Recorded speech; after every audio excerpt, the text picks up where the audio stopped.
জয় গুরু, সুপ্রভাত। হরি ওম।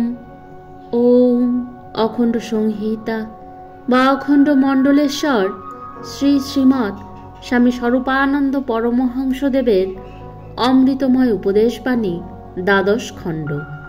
ভগবানের সৈনিক। বন্যা হইয়াছে, ভূকম্প হইয়াছে, যুদ্ধবিগ্রহ লাগিয়া যোগাযোগ বিচ্ছিন্ন হইয়াছে।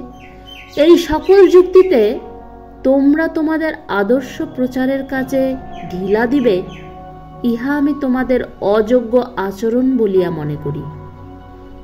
আমি আমার জীবনে কখন কোন বিপদকে দেখিয়া কর্তব্য কার্য পরিহার করিয়া বিশ্রামের সুযোগ গ্রহণ করিয়াছি বলো? আমার সন্তানে আমার চরিত্র প্রতিফলিত হইবে না?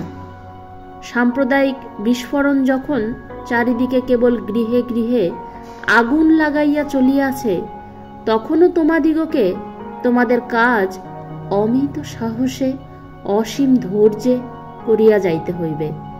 বিশ্রাম বা অবসরের কল্পনা মাত্র একটি দিনের জন্য রাখিয়া দিও, যেদিন তোমার দেহ প্রাণ হইতে বিচ্ছিন্ন হইয়া বলিবে যে তাহার আর কোনো মূল্য নাই, সে গলিত সব মাত্র।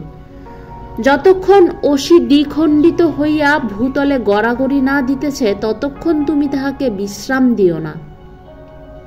তুমি ভগবানের বিশ্বস্ত সৈনিক, তোমাতে আত্মবঞ্চনা সাজে না। হরি ওম।